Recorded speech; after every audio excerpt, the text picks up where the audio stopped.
It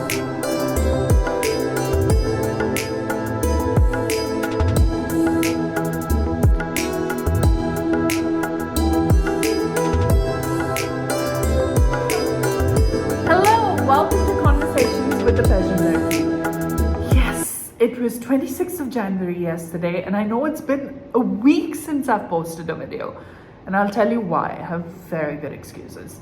Not excuses, but reasons.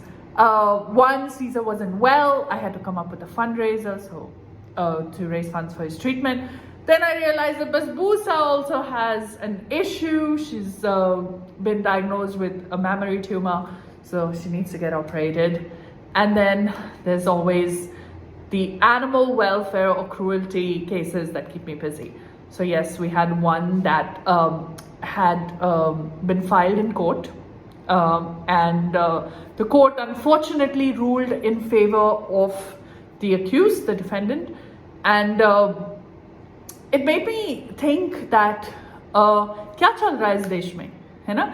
जो हम justice system को इतना ट्रस्ट करते हैं, जो हम अपने देश की पुलिस को इतना ट्रस्ट करते हैं या करना चाहिए, वहाँ पे हम ट्रस्ट नहीं कर पा रहे या वो हमारे ट्रस्ट का मिसयूज़ करते हैं. तो मैंने सोचा चलो आज का episode, come back episode of sorts, should be about what Republic Day actually stands for, what is the Constitution of India, and what are the challenges an animal activist faces because people don't know the law, right? And so like ठीक है, कर लेते हैं. तो कल था 26 जनवरी, इसका मतलब है रिपब्लिक डे, इसका मतलब है हमारा कॉन्स्टिट्यूशन एनफोर्स हो गया. उसका क्या मतलब है, किसी को पता है? आप पता है? मुझे भी ऑनेस्टली ज़्यादा पता नहीं था. जब तक मैंने खुद बैठ के कुछ किताबें पढ़ी तो मुझे पता चला कि constitution of India is the supreme law of the land. The parliament can not override it, and it lays down everything we need to know about the roles and responsibilities of the government, how much they need to get paid, what are our rights, our fundamental rights as a citizen of India, and what all protections are accorded to us by the law. So ये सब लिखा है हमारे constitution में, और constitution में बहुत बहुत लंबा है. मतलब आपको पढ़ने में थोड़ा टाइम लगेगा, समझने में टाइम लगेगा, बट ये बहुत ज़रूरी है कि हम स्टार्ट करें. और जो हम 26 जनवरी मनाते हैं, रिपब्लिक डे, हर साल, वो समझे कि वो क्यों मनाई जाती है. तो ये अब मैंने क्लियर कर दिया. तो आपके लिए होमवर्क है कि आप बैठ के कॉन्स्टिट्यूशन ऑफ इंडिया पढ़ो, finish it until the next Republic Day if you're a slow reader, or then quickly, but when you read, try to understand, try to grasp it. बहुत ज़रूरी कि हम सिर्फ पढ़े नहीं, पर हम समझे कि हमारे राइट्स और रिस्पॉन्सिबिलिटीज़ क्या है हिंदुस्तान की तरफ, और गवर्नमेंट को हमारे तरफ क्या क्या रोल्स हैं, तो फिर हम उनको अकाउंटेबल ठहरा सकते हैं. ठीक है, डन. अभी चलते हैं मेरे कोर्ट केस के, और उसका क्या हुआ, और मेरे फ्रस्ट्रेशंस, और मैं क्या सुधार लाना चाहती हूँ, जो मुझे पता नहीं मैं ला पाऊंगी कि नहीं, पर मैं कोशिश ज़रूर करूँगी. हमने ब्रीडर से पपीज़ को बरामद किए पुलिस के थ्रू, और फिर पुलिस ने कस्टडी मुझे दे दी. नाउ कस्टडी मुझे दे दी, तो अब ये बात हुई कि 1-1.5 साल हो गए, ना मैंने अपने लॉयर से कुछ सुना, ना कुछ हुआ. तो मुझे बस कुछ दिन पहले, 3-4 दिन पहले पता चला कि वो जो स्टे मैंने डाला था कोर्ट के ऑर्डर पे, जो बोला था कि मुझे अक्यूज्ड को डॉग्स वापस देने हैं, वो मैं हार गई. अब ये मुझे किससे सुनना पड़ा? पुलिस से. ना मेरे लॉयर ने मुझे बताया, और ना ही मुझे बताया गया कि मुझे कोर्ट में आना है, समन्स होना है, क्या क्या चल रहा है. मेरे को कोर्ट केस के बारे में कुछ नहीं पता था. मुझे लगा कि कोर्ट डेट आया ही नहीं है क्योंकि कोविड चल रहा है, और ऐसा हुआ. बट जब मुझे पता चला कि मैंने केस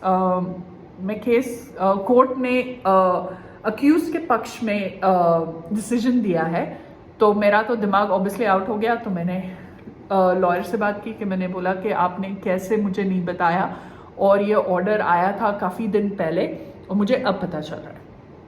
लॉयर ने मुझसे बहुत बदतमीज़ी से बात की और मुझे पता चला या मैंने अज्यूम किया दैट इतना सीनियर लॉयर होते हुए भी इतना इजी केस वो कैसे हार गए।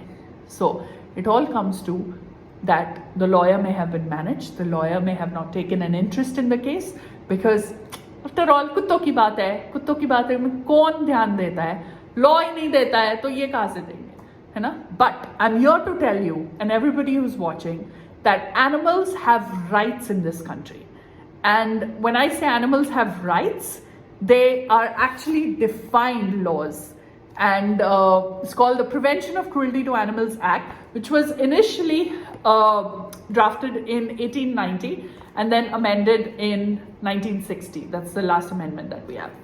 और उसमें बहुत सारे amendments हुए हैं, additions हुए हैं, जैसे the dog breeding and marketing rules सब आए उसमें, ठीक है। मतलब ये हमारा हथियार है, ये हर एनिमल लवर के लिए एक ऊपर से दिया हुआ ब्लेसिंग है, half blessing, because we know that जो इनमें पनिशमेंट्स है वो 1960 के तहत है और आजकल के ज़माने में इसका कोई वैल्यू नहीं है। बट ये लॉ डिफाइंड, जब हमारे पास ये बेस लाइन है तो हम इस पे काम करना बहुत ज़रूरी है।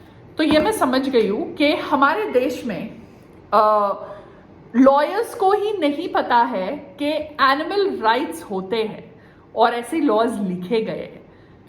And this brings me to the point that how our education system is lacking. At first I thought कि सिर्फ हमारे जो हाई स्कूल और प्राइमरी स्कूल है उसका एजुकेशन सही नहीं है, पर मैं अभी जान रही हूँ थोड़ा धीरे धीरे करके कि बहुत सारे एरियाज है जिसके लिए रिफॉर्म्स ज़रूरी है। और एक उसमें है वेटनरी एजुकेशन, एक है लॉ और एक है अवेयरनेस, सिविक ड्यूटीज़ जो है वो भी समझना लोगों को बहुत ज़रूरी है, कंपैशन ट्रेनिंग बहुत ज़रूरी है। आर्टिकल 51 विच गिव्स यू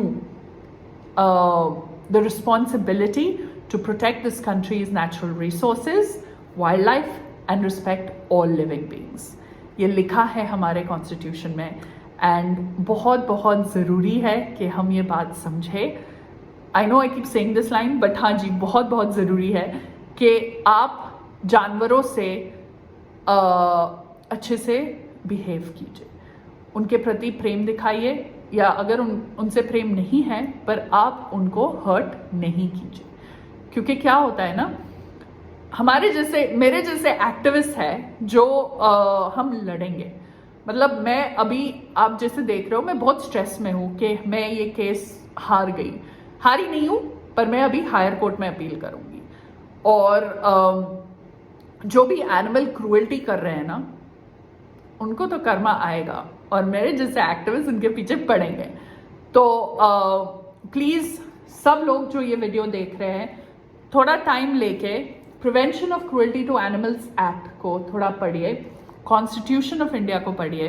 हमको लॉयर होने की ज़रूरत नहीं है कि हम ये सब समझें, क्योंकि मैं बता रही हूँ ना, लॉयर्स भी नहीं पता है उनको। लॉयर्स, जजेस बोलते हैं ये क्या जानवर का केस लेके आए, ह्यूमंस मर गए थे क्या। मतलब ऐसी मेंटालिटी है हमारे देश में और हमारे कॉन्स्टिट्यूशन में लिखा है कि हर इंडियन का रिस्पॉन्सिबिलिटी है कि वो नेचुरल रिसोर्सेज और ऑल लिविंग बींग्स को रिस्पेक्ट करें।